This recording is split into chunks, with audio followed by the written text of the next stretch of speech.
आप सभी भाई बहनों का ब्रेकिंग आध्यात्मिक न्यूज की ज्ञान कक्षा में एक बार फिर स्वागत है।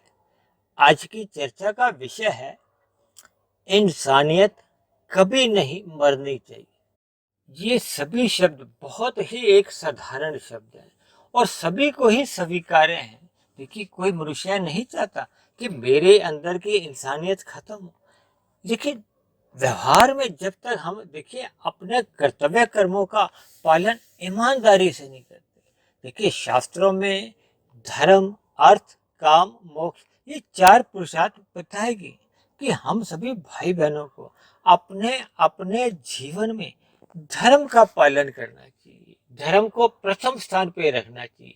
और बल्कि मैं तो यहाँ तक कहता हूँ कि हमें अपने सभी कार्य, देखिए कार्य क्या है, पुरुषार्थ, जो हम धन कमाते हैं, अपनी भोग इच्छाओं के लिए कार्य करते हैं, हमारे सभी कर्म वो एक धर्म की चार दीवारी में होने चाहिए।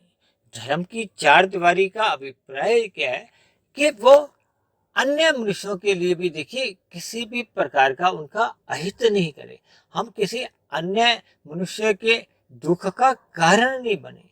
समाज में एक शांतिपूर्ण वातावरण बनाने, समाज में रहने वाले सभी मनुष्यों के हितों की रक्षा होनी चाहिए। लेकिन हमारा जो एक उद्देश्य है वो देखिए इंसानियत कभी नहीं मरनी चाहिए, इसका अभिप्राय केवल मनुष्यों तक ही नहीं है। देखिए समाज में 84 लाख प्रकार की जोनियां हैं। 84 लाख प्रकार की जोनियों में 80 लाख प्रकार की जोनियां तो देखिए नीचे की ही जोनियां हैं। नीचे की जोनियों को देखिए तामसी जोनियां भी कहा जाता है, एक दंड रूपी जोनियां भी आप समझ सकते हो। लेकिन मनुष्य योनि का एक विशेष प्रकार से एक दायित्व है, क्योंकि ये संसार में जितनी भी जो स्थितियां बन रही हैं, ये जो कलयुग है, देखिए वर्तमान समय तो कलयुग चल रहा है। कलयुग से पहले द्वापर युग था, द्वापर से पहले त्रेता युग था, त्रेता से पहले देखिए सतयुग था। तो जैसे जैसे ये जो युगों का एक परिवर्तन होता है, ये परिवर्तन क्यों होता है? क्योंकि हम सभी भाई बहनों के जीवन में ये जैसे जैसे इंसानियत का एक ह्रास होने लगता है, नैतिक मूल्यों का एक ह्रास होने से आप समझ सकते हो, यह धर्म की एक हानि होने लगती है।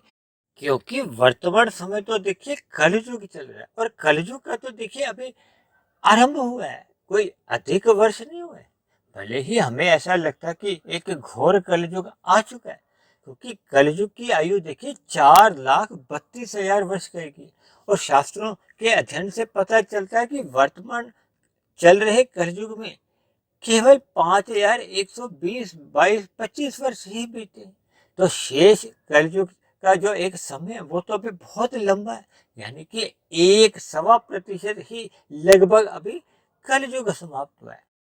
क्योंकि आज हम जब ये इस शब्दों पे कुछ चर्चा कर रहे हैं कि इंसानियत कभी नहीं मरनी चाहिए, तो इसका अभिप्राय क्या है कि समाज में अक्सर अब ऐसा देखा जा रहा है कि एक साधारण मनुष्य में, मनुष्य के प्रति एक जो इंसानियत होनी चाहिए, उसका ही एक क्रमशः कमी आनी आरंभ हो गई है। तो फिर देखिए ये जो प्रकृति के जो अन्य जीव हैं, क्योंकि प्रकृति में तो देखिए कितने ही प्रकार की वनस्पति है, कीड़े मकोड़े हैं, कीट पतंगे हैं, पक्षी हैं, पशु हैं। देखिए ये क्रमशः इनकी देखिए चेतना बढ़ती जाती है। अब देखिए शास्त्रों में तो कहा गया है कि आपका हमारा जो एक भोजन है वो क्या है, एक वनस्पति है। जबकि वनस्पति भी देखिए एक जो नहीं है, लेकिन उनको खाने का एक विधान है। हम उनको खा सकते हैं, लेकिन उनको किसी भी प्रकार का कोई ऐसा कष्ट नहीं होता। लेकिन समाज में ये जो मांसाहार सेवन का जो एक प्रचलन बढ़ता जा रहा है, इसमें तो देखिए पशु पक्षियों का एक हत्या होती है। हत्या होने का अभिप्राय क्या है कि उनके तो देखिए जीवन ही समाप्त हो जाता है। तब ऐसी स्थिति में देखिए एक मनुष्य के भीतर में एक दया भाव समाप्त होती जा रही है। देखिए जब हम किसी का वध करते हैं, हत्या करते हैं, तो इसका अर्थ क्या है कि हमारे मन के भीतर उन जीवों के प्रति एक दया नाम की कोई चीज ही नहीं। और जब मनुष्य देखिए एक मनुष्य दूसरे मनुष्य को साथ ही देखिए झूठ, छल, कपट, ठगी, हेरा फेरी जैसे अनीतिगत कार्य करता है, धोखेबाजी करता है, और समाज में तो देखिए विभिन्न प्रकार की एक तामसी वृत्तियां ये बढ़ती जा रही, लड़ाई झगड़े, ये जो दो देशों के बीच में देखिए जो युद्ध चल रहा है, इसमें कितने ही मनुष्यों की देखिए एक मृत्यु हो चुकी है।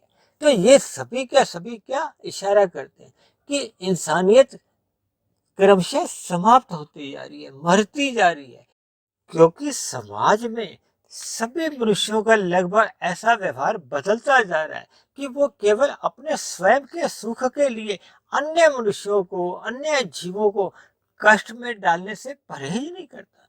देखिए एक मनुष्य जब केवल अपने स्वार्थ प्रेरित होकर ही अपने कर्मों को दिशा देता है, या अधिक से अधिक अपने परिवार के हितों की ही रक्षा करता है, और गली मोहल्ले में देखिए क्या स्थितियां बनती हैं, शहर के अन्य मनुष्यों के प्रति उसका क्या एक कर्तव्य होता है, उसके प्रति उसकी एक चेतना जीवित ही नहीं रहती, यानी कि उसको केवल अपने हितों की या अपने सुखों के प्रति ही एक जागरूकता बनी रहती है। देखिए समाज के प्रति उसके क्या दायित्व हैं, उसकी वो अवहेलना करता जाता है। तो ये तो देखिए एक पशु वृत्ति है। पशु वृत्तियां क्या है? आहार, मैथुन, निंद्रा और भय।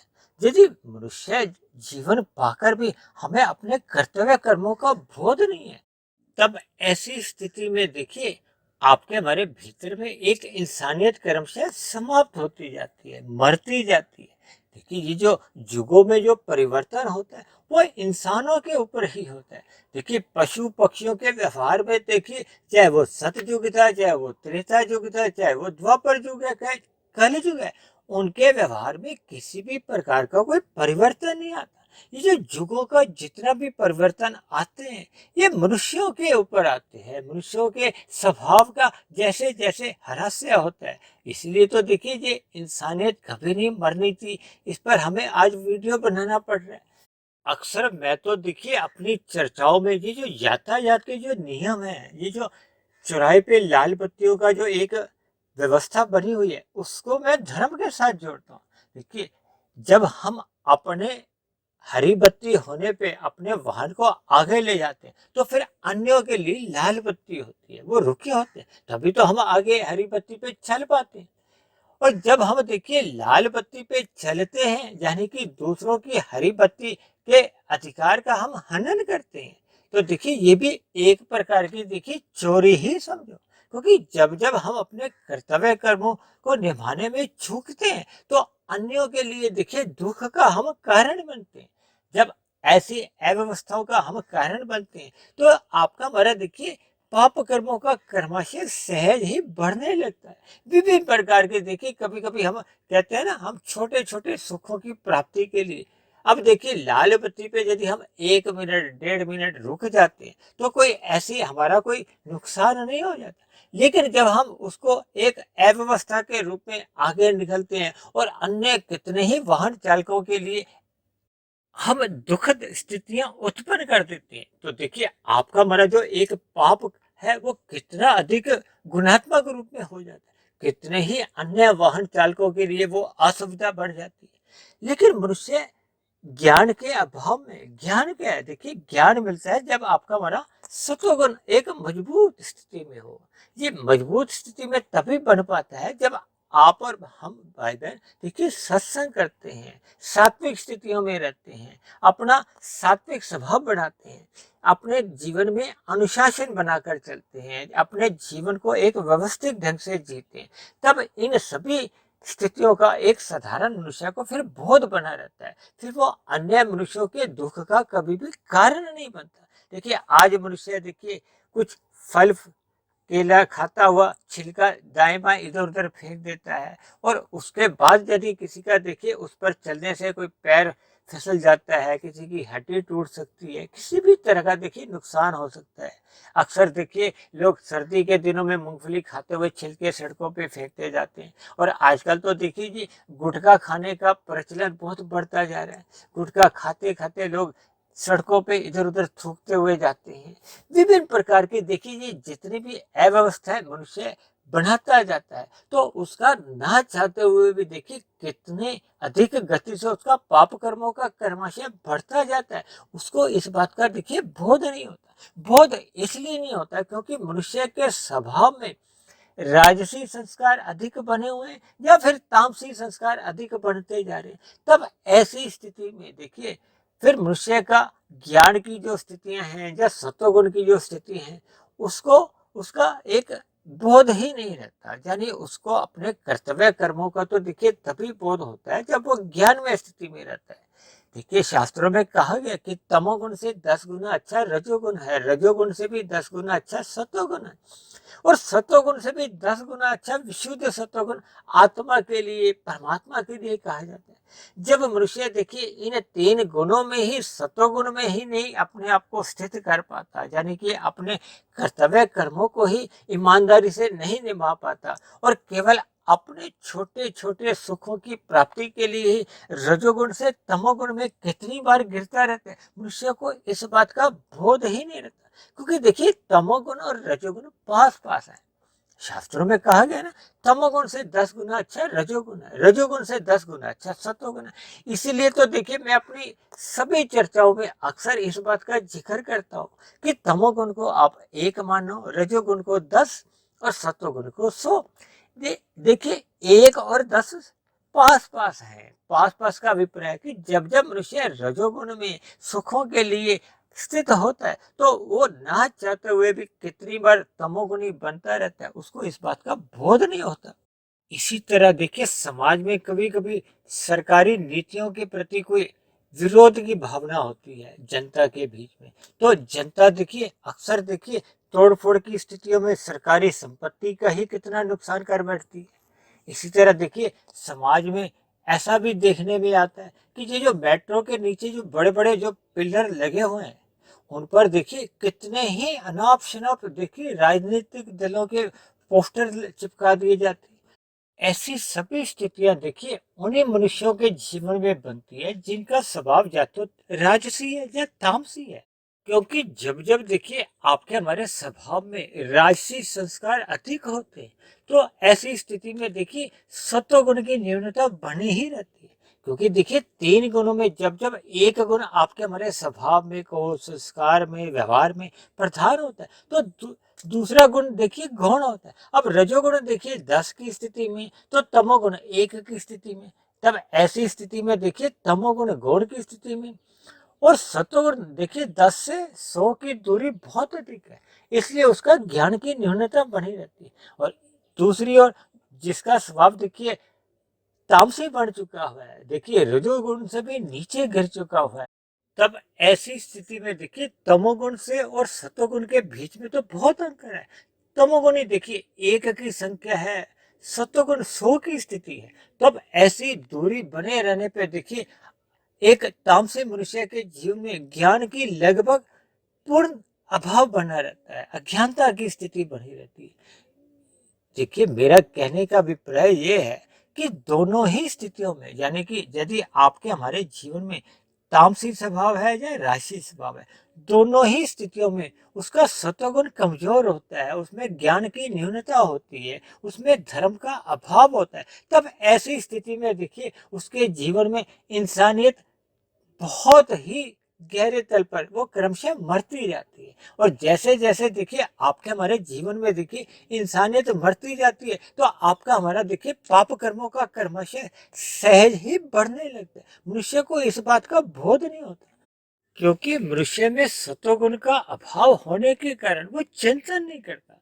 लेकिन जब शास्त्रों में ही बताया गया है कि 80 लाख प्रकार की तामसी जोनि है, तामसी जोनियों का अभिप्राय क्या है, दंड रूपी जोनि है और मनुष्य जोनि में किए गए कर्मों का ही एक फल मिलता है। यानी कि मनुष्य जोनि ही केवल कर्म करने की आपको हमें एक स्वतंत्रता है।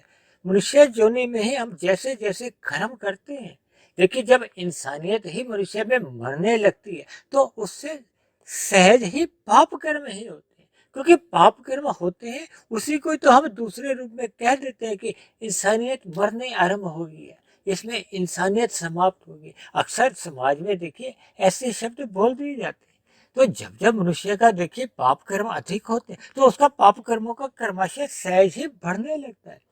तब ऐसी स्थिति में देखिए पुण्य कर्मों की न्यूनता रह जाती है। तो फिर जो पाप कर्मों का अधिक अनुपात होने के कारण ये जो नीचे की 80 लाख प्रकार की योनियां हैं उनमें मनुष्य को फिर जाना पड़ता है। और जैसे ही मनुष्य के जीवन में इंसानियत समाप्त होती है तो उसका कर्माशय ही नहीं बिगड़ता, उसके संस्कार भी बिगड़ने लगते हैं, उसके बुरे संस्कार बनने लगते हैं। और बुरे संस्कार तो देखिए नीचे के दंड रूपी योनियों में भी समाप्त नहीं होते, वहां तो केवल कर्मों का फल होता है, यानी कि दुख रूपी फलों को भोगते भोगते उसका पाप कर्मों का कर्माशय घट घट के जब पुण्य कर्मों के बराबर आ जाता है, भले ही लाखों करोड़ों अरबों खरबों योनियों में नीचे भटकना पड़े, जब तक देखिए पाप और पुण्य कर्मों का कर्माशय बराबर नहीं आता तब तक तो मनुष्य योनि की प्राप्ति ही नहीं होती। और मनुष्य योनि की प्राप्ति होने के बाद भी देखिए संस्कारों की स्थिति तो पूर्व मनुष्य योनि में जैसी बनी थी वैसे ही हम लेकर आते हैं।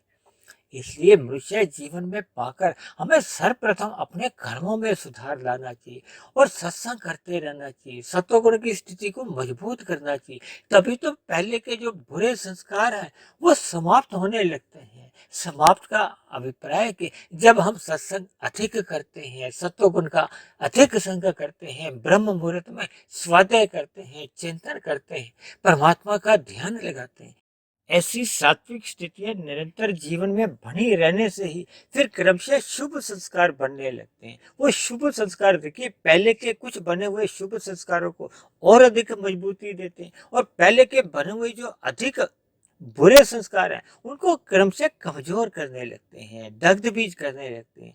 तो ये प्रक्रिया देखिए हम सभी भाई बहनों को अपने मिले हुए जीवन में सदा करते रहना चाहिए ताकि हम सभी भाई बहनों के जीवन में व्यवहार में इंसानियत भी बनी रहे। आपका हमारा एक बड़ा भविष्य है, यानी कि मरने के बाद की ये जो बड़ा भविष्य है वो भी नहीं बिगड़े। तो ऐसी सभी स्थितियां हम सभी भाई बहनों के जीवन में तभी बन पाती हैं जब हम सत्व गुण का अधिक संग करते हैं, ब्रह्म मुहूर्त में उठने का एक अपना स्वभाव बना लेते हैं। तो ऐसी सभी शुभ स्थितियां हम सभी भाई बहनों के जीवन में भी बने। इन्हीं शुभकामनाओं के साथ आज की चर्चा विशेष को हम यहीं विश्राम देते हैं।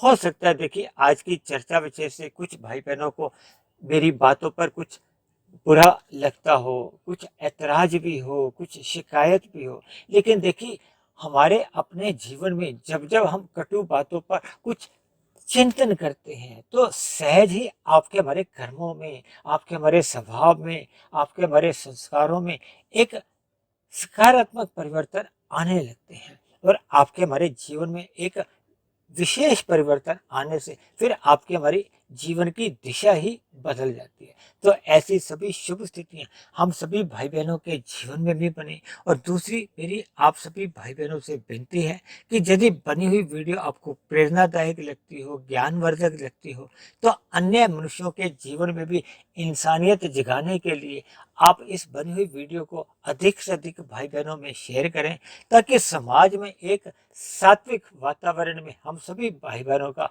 जीवन एक सुखमय बीते, सभी भाई बहनों में इंसानियत जागृत हो और समाज में एक खुशहाली का, भाईचारे का वातावरण बने जिसमें हम सभी मनुष्यों का ही नहीं प्रकृति में रहने वाले अन्य जीव जंतुओं का भी कल्याण हो।